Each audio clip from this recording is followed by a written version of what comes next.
നമ്മളൊന്നൊരു ഈന്തപ്പഴം ചെറുനാരങ്ങ അച്ചാർ ഉണ്ടാക്കാൻ പോകണുണ്ട്. നമ്മളൊരു 200 ഗ്രാം എണ്ണയുടെ ഒരു 1/4 ഭാഗം ഇത്ര ഒഴിച്ച് ബാക്കിയൊക്കെ ഒഴിച്ചിട്ടുണ്ട്. എണ്ണ ഒന്ന് ചൂടായി വരട്ടെ.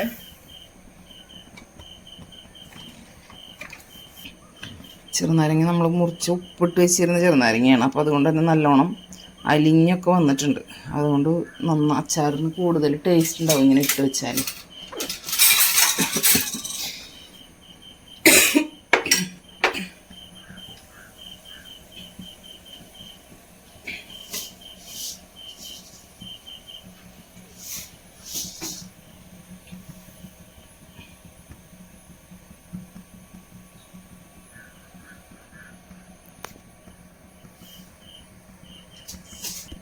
ഈന്തപ്പഴം നല്ല കഴുകി 3-4 വട്ടം കഴുകി വൃത്തിയാക്കിയതിന് ശേഷം മുറിച്ചെടുത്തതാണ് കേട്ടോ.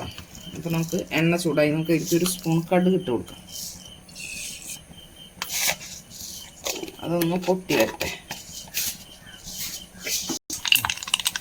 അപ്പോൾ കടുകൊക്കെ ഒരുവിധം പൊട്ടി വന്നിട്ടുണ്ട്. നമുക്ക് എനിക്ക് കുറച്ച് വെളുത്തുള്ളി എരിഞ്ഞതും നല്ല നാടൻ പച്ചമുളക്, നമ്മുടെ അവിടെ ഉണ്ടായതല്ല, ഒരു ഫ്രണ്ട് തന്നതാണ്. അപ്പോൾ ആ കുറച്ച് പച്ചമുളകും വെളുത്തുള്ളി ചേർക്കാം.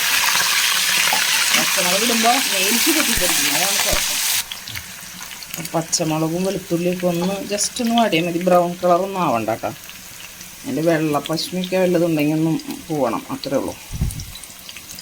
ഒന്ന് പോയി വരുമ്പോൾ നമുക്ക് ഈന്തപ്പഴം ഇട്ട് കൊടുക്കാം. മുളക് പൊടി നമ്മൾ ലാസ്റ്റ് ഇടണോളൂ കേട്ടോ. ഈന്തപ്പഴം കഴുകി വെച്ചതാണ്, അപ്പോൾ അതിൻ്റെ വെള്ളത്തിൻ്റെ അംശം ഒന്ന് കളയണം ആദ്യം തന്നെ. അപ്പോൾ അതിന് വേണ്ടിയിട്ട് നമ്മൾ ഈന്തപ്പഴം ഇട്ട് കൊടുത്തു. ഒരു 2-3 മിനിറ്റ് ഒന്ന് വഴറ്റി കൊടുക്കാം.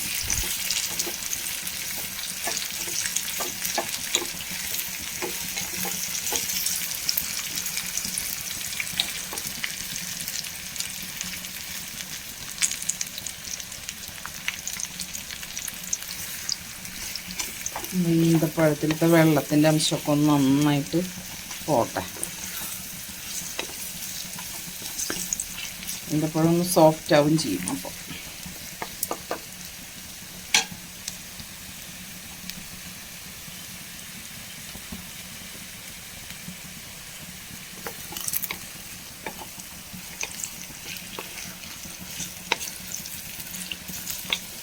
അച്ചാർ നമുക്ക് കുറച്ച് നാളൊക്കെ എടുത്ത് വയ്ക്കണതല്ലേ, കേട് വരാണ്ടിരിക്കണമല്ലോ. അപ്പോൾ വെള്ളത്തിൻ്റെ അംശം ഉണ്ടെങ്കിൽ കേട് വരുമല്ലോ.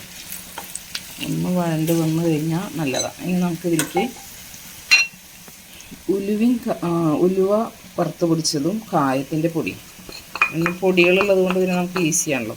ഉലുവ വറുത്ത് പൊടിച്ച് വെച്ചതാണ്. ഉലുവ വറുത്ത് പൊടിച്ച് വെച്ചതും കായത്തിൻ്റെ പൊടി അതും കൂടി ഒന്നിട്ടിട്ട് ഇറക്കി കൊടുക്കാം. ഉപ്പ് ചേർത്തിട്ടില്ല കേട്ടോ, നമുക്ക് ഉപ്പ് ചേർത്ത് കൊടുക്കാം. ചാറിലേക്ക് ആകുമ്പോൾ കുറച്ച് ഉപ്പ് വേണമല്ലോ. ഉപ്പ് ചേർത്ത് കൊടുക്കാം. എന്ന് നോക്കിയിട്ടിടാമല്ലോ. ഉപ്പും കൂടി ചേർത്ത് വഴറ്റുമ്പോൾ ഈന്തപ്പഴം നന്നായിട്ട് ഒന്നുകൂടി സോഫ്റ്റായിട്ട് വരും.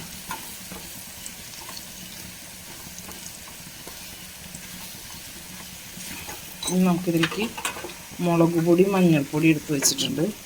ഒരു 5 ടേബിൾ സ്പൂൺ മുളക് പൊടി, 1 സ്പൂണ് മഞ്ഞൾപ്പൊടി വെച്ചിട്ടുണ്ട്. കാശ്മീരി ഒന്നല്ല കേട്ടോ, എരിവുള്ള മുളക് പൊടിയാണ്.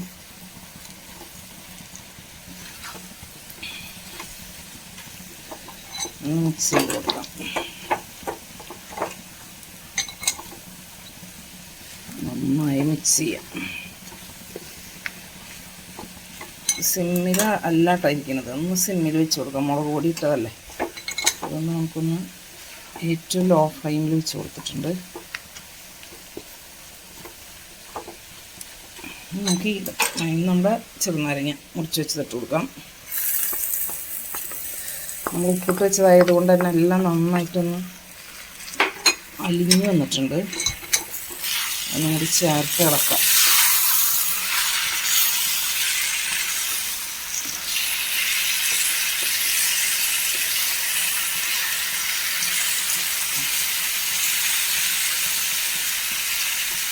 നമുക്ക് ബിരിയാണിക്ക് ഇപ്പോൾ അടിപൊളി അച്ചാറാട്ടോ അത്.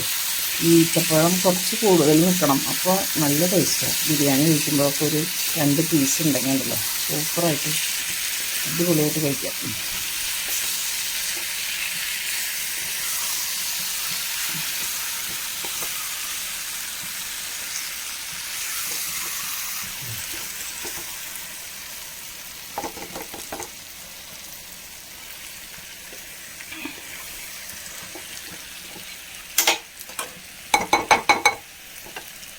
നമുക്ക് ഇതിലേക്ക് വിനാഗിരി ഒഴിക്കാം.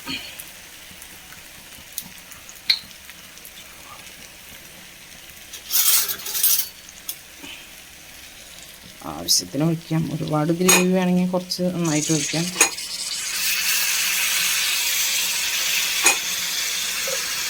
ഒരു 5 ടേബിൾ സ്പൂൺ വിനാഗിരി വെച്ച് കൊടുത്തിട്ടുണ്ട്. നന്നായി ഇളക്കാം. കുറേ വെള്ളം പോലെ ഇരിക്കുന്ന അച്ചാറല്ല ഇത്, കുറച്ചിങ്ങനെ ഡ്രൈ ആയിട്ട് കട്ടിയായിട്ടിരിക്കണതാട്ടോ.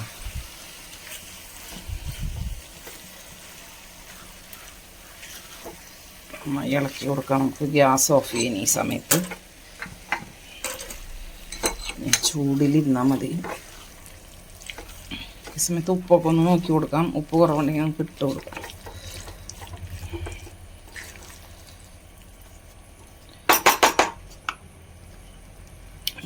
ഉപ്പ് നോക്കി കൊടുക്കാം.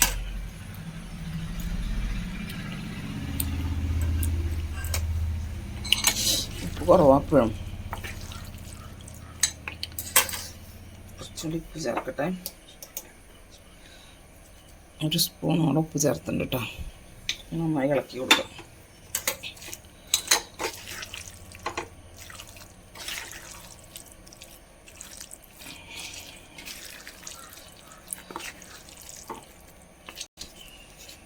നമ്മുടെ അച്ചാർ, നമ്മുടെ ലെമൺ ഡേറ്റ്സ് പിക്കിൾ ഇവിടെ റെഡിയാണ് കേട്ടോ.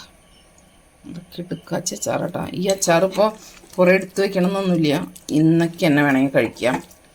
കാരണം ചെറുനാരങ്ങ ഓൾറെഡി ഒരു 2 മാസം മുമ്പ് ഇട്ട് വെച്ചതാണ്. അപ്പോൾ അതുകൊണ്ട് കുഴപ്പമില്ല. പിന്നെ ഈത്തപ്പഴമൊക്കെ നമ്മളൊന്ന് വഴറ്റിയപ്പോൾ നന്നായിട്ട് അവിഞ്ഞ് വന്നിട്ടുണ്ട്. അപ്പോൾ നല്ല ടേസ്റ്റ് ഉണ്ടാവും. ഇപ്പോൾ കഴിക്കാനായിട്ട് ഞാൻ നോക്കിയായിരുന്നു, നല്ല ടേസ്റ്റ് ഉണ്ട്. ബിരിയാണിക്ക് ബെസ്റ്റ് കോമ്പിനേഷനാണ് ഈ അച്ചാർ.